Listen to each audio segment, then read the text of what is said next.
তো হ্যালো বন্ধুরা, তোমরা সবাই কেমন আছো? আশা করি সবাই খুব ভালো আছো। আমার নতুন একটি ব্লগ ভিডিওতে তোমাদের সবাইকে ওয়েলকাম। তো এই যে দেখতে পাচ্ছ, আজকে কিট্টুর নখ পরিষ্কার করব। নখ কাটবো আর কি। তো অনেক দিন ধরেই নখগুলো বড় বড় হয়েছে, কাটা হচ্ছে না। তো প্রথমেই আমি কিট্টুকে ঘুম পাড়িয়ে নিই, তারপর আমি নখ কাটার প্রসেসটা চালু করি। তা না হলে ও জেগে থাকলে ওর নখ কাটতে গিয়ে যদি ওর নখে টখে লেগে যায়, সেই কারণেই আমি সবার প্রথমে ওকে ঘুম পাড়িয়ে নিই। তো এই যে দেখতে পাচ্ছ, এটা ওর নেল কাটার সরঞ্জাম থাকে এর ভিতরে। আমি এটা ফ্লিপকার্ট থেকে অর্ডার করেছিলাম। খুবই সুন্দর জিনিসটা, আমার খুব পছন্দ হয়েছিল, তাই আমি অর্ডার করেছি।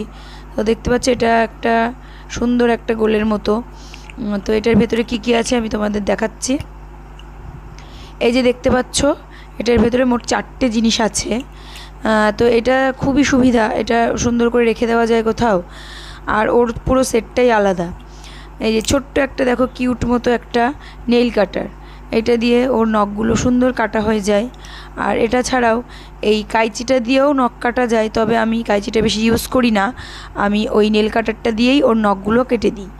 তারপর হচ্ছে দেখতেই পাচ্ছ, তারপর রয়েছে আর একটা জিনিস, সেটা হচ্ছে এই যে নেল ফাইলারটা। মানে নখ কাটার পরে দেখবা একটু ধার ধার অংশ হয়, সেগুলোকে ঘষে দিলেই সেই ধারটা চলে যায়, না হলে কেটে কুটে যেতে পারে। আর এটা দেখো একটা চিমটার মতো অংশ, নাকের কোনো ময়লা বা কোনো ময়লা বের করার জন্য, কানের ময়লা বের করার জন্য এটা প্রয়োজন হয়। আমি ওর কিছুদিন আগেই নাকের ময়লা বের করেছি এটা দিয়ে। তো সবকটা ইউজ করার আগে সুন্দর করে মুছে নেবে। বাচ্চাদের সবসময় হাইজিনিক রাখাটাই সবচেয়ে ভালো। যাই হোক, আমি এই দুটো ইউজ করব এখন। তো চলো ওর নখটা কাটার প্রসেস চালু করি। তো ও শুয়ে আছে, এখন গভীর ঘুমে আছে। তো নখটা কাটি। তো নখটা কাটতে কাটতে তোমাদেরকে এটাই বলবো, আগে যে ভিডিওগুলো আমি দিয়েছি, যে কিট্টুর এমআরআই করতে গেছিলাম আমরা কল্যাণী এমসে।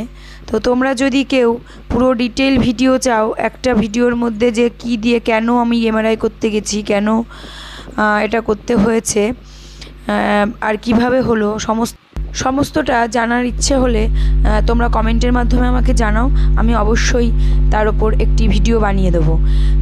জার্নিটা ছিল খুবই একটা দুর্ধর্ষ জার্নি।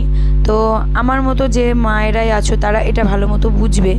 তো তাদের যদি কোনোভাবে হেল্প করে থাকতে পারি, তাহলে আমি খুবই উপকৃত হব। তো যাই হোক, তোমাদেরকে লাস্টে একটাই জানানোর আছে, ওর যে কারণে এমআরআইটা করা হয়েছিল, যেটা আমরা ভয় পাচ্ছিলাম বা ডাক্তাররা যেটা আন্দাজ করেছিল, সেরকম কিছু ওর ধরা পড়েনি। এই ব্যাপারটা নিয়ে আমরা খুব নিশ্চিন্ত এবং খুব হ্যাপি। তো আছে কিছু একটা তো সমস্যা ওর আছেই, তবে ওটা চিকিৎসা করলে সহজেই ও সেরে উঠবে। তো এই জন্য আমাদের হচ্ছে কিট্টুকে নিয়ে কোনো সমস্যা নেই। তো নখ কাটছি, ও চুপচাপ রয়েছে দেখো।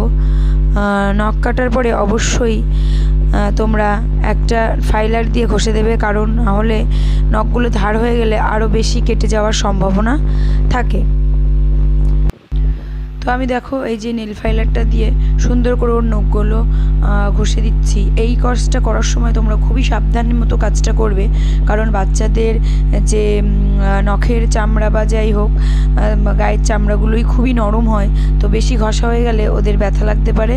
তো খুব সাবধান মতো হালকা হালকা হাতে এটা ঘষে দেবে, যাতে ওদের কোনো রকম সমস্যা না হয়।